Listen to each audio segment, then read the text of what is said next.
Welcome to episode 106 of 10 Minute Record Reviews, and a reminder to subscribe if you haven't already done so. It means a lot to me. Thanks.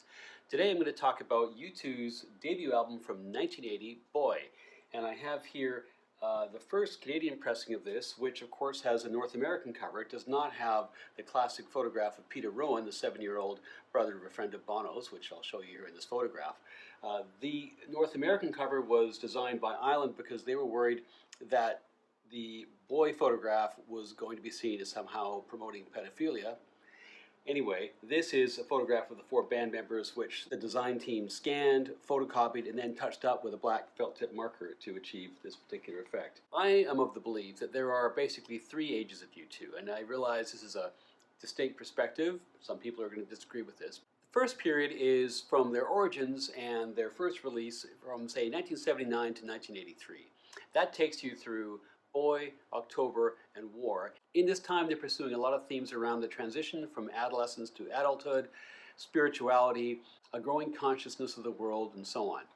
War is very popular, sells a lot of records, has hit songs, and that then leads them into their second phase, which to me is a lot less salutary than the first. It's what I call the selling to America phase from about 83, 84 to about 1990. This is where U2 is totally focused on pitching themselves as a band that's in touch with American ideas. They're increasingly developing themselves as an arena rock kind of sing-along band.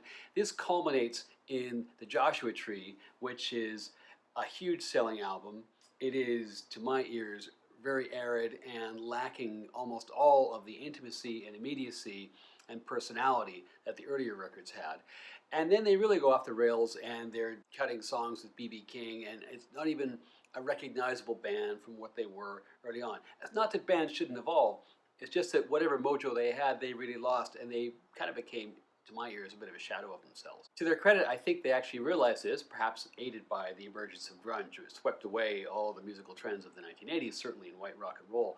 And after 1990, they redeemed themselves by writing a lot of pretty popular rock songs, but I don't think they ever really got back to being a band that was clearly about something and that clearly had an identity. So for me, the classic period of U2 is 79 to 83. Fight me. U2's origins, of course, go back to Dublin, and while still in school, Larry Mullen, the drummer, puts an ad on the school bulletin board saying, looking for other people to join a band. 6 other people show up.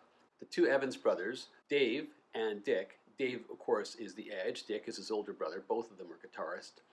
Paul Hewson, otherwise known as Bono, who was a guitarist and a singer, though not a very good guitarist by his own reckoning. Adam Clayton, who was a bass player, and a couple of other players, Ivan McCormick and Peter Martin, who didn't stick around very long.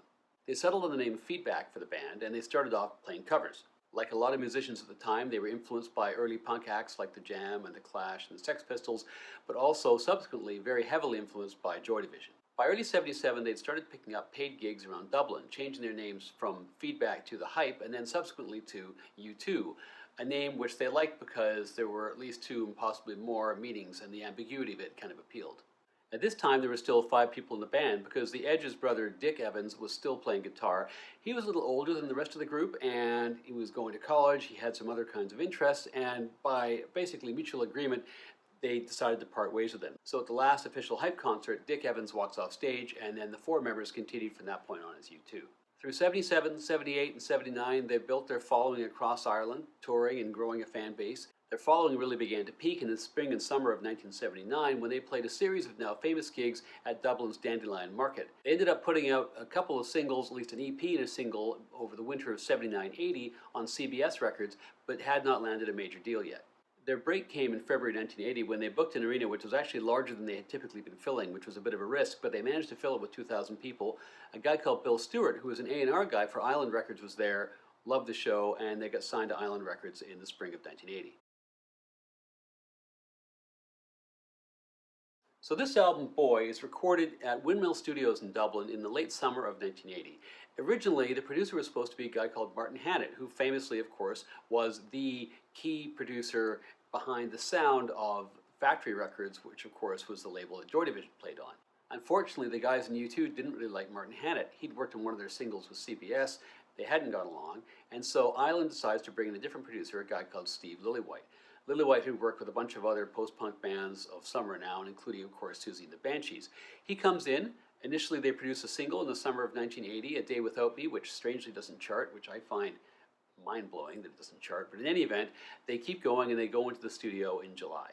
Thematically, you could probably say that Boy verges on being a concept album. In fact, it probably is a concept album if you read the lyrics closely. It is concerned almost all the way through with various insecurities and questions around the transition from late adolescence to early adulthood. As the lyrics to Twilight say, it's about boy meets man. In the context of its time, it's a fascinating record musically. It's an album which uses the electric guitar not as an instrument to wow you with virtuosity, but as a means of creating soundscapes that kind of wash back and forth and flow from one into another. Now, I don't want to say this album is not dependent on technology at all. Of course it is, because the Edge's sound is clearly heavily dependent on the use of pedals. But the overall impression is of a producer and a guitarist and a band who are committed to creating a sound and a mood, sometimes multiple moods in a song, rather than laying out one riff and one rhythm after another. Side one starts with I Will Follow, which is one of the songs from their live set, from their existing repertoire, and right away you know this is a band that has been playing this song a lot because they are so tight. That echoey staccato guitar, which is such a distinct nature of the way the Edge plays, is present all the way through here. Lillywhite has got Clayton's bass pumped right up to the front of the mix, which is fantastic. And there's also, I think, real evidence of how influential the Factory Records sound was, because the drum sound, to me, is highly, not identical, but is highly influenced by the kind of sound that Martin Hannett was getting. Followed by another strong song, Twilight. It starts with that whole, I don't know what you want to call it, guitar construction by the Edge, almost like beatboxing in a strange way. Again, wonderful bass lines. This song encapsulates the general mood and theme of this album. Again, it's about transition from adolescence into adulthood. It's got that revolutionary sound and style of guitar playing. This is not stripped down punk. This is not virtuoso rock. This is something different entirely. That song is followed by An Cat Dubh and then Into the Heart. Now these two songs, although distinct songs, are run together on this album as one segues into the other, and they've always been played consecutively by U2 when they play live concerts.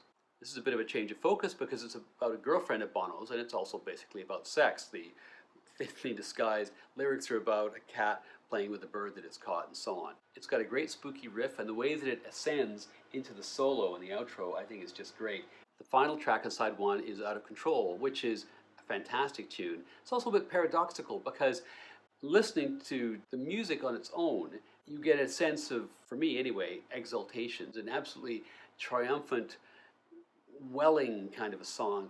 And yet the lyrics convey a totally different story. The lyrics are basically fatalistic lyrics about the essentially arbitrary nature of human existence, the fact that one has no control over the fact that you're born and no control over the fact that you die, but you necessarily must live the intervening years.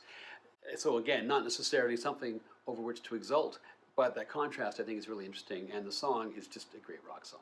Side two begins with Stories for Boys, which is about teenage escapism. It's about apparently Bono's love for comics and cartoons when he was younger. It's a high-tempo song. It's not necessarily as strong as some of the songs on side one, but it's still pretty good, I think. That's followed by a slower, atmospheric, and kind of moody tune called The Ocean. The lyrics to this are kind of impenetrable. I think it's a little bit about being on the cusp, perhaps of great things, or certainly being on the cusp of adulthood. Then we're into A Day Without Me, which was the first single which they had done with Lillywhite. As I said before, I'm astounded that this did not actually even chart when it was released as a single, because this to me is one of U2's greatest moments. Theoretically, this is a reaction to the death by suicide of Ian Curtis, the singer for Joy Division. Who knows? But it doesn't really matter because this is a wonderful song. It's complex, it's interesting, it's fantastic. Then we have The Electric Co., which is not, as I thought for many years, about a utility company, and I did think that was odd. It's actually about a friend of theirs who tried to kill himself and instead was committed to a mental hospital where they did electroshock therapy on him. And this is the band reaching out in sympathy and empathy and protest to him. In this song, there are a couple of little guitar textures which I love. There's an ascending, echoey riff at the beginning, and then this lovely descending piece just at the end, playing which is very much like painting a picture. The final song on the album is a lovely song called Shadows and Tall Trees. Very moody, very atmospheric. I think the lyric here is superb. I think the bridge in the song is beautifully written. A nice way to bring the album to a close. This isn't necessarily an album which changed everything, even though it was very different and very new and unlike a lot of things which went before. it didn't necessarily change everything because it wasn't like U2 created a whole bunch of imitator bands. They had a very distinct, interesting, and innovative way to actually paint sound onto the record. And they did that in a really compelling way, in a way that moved a lot of people.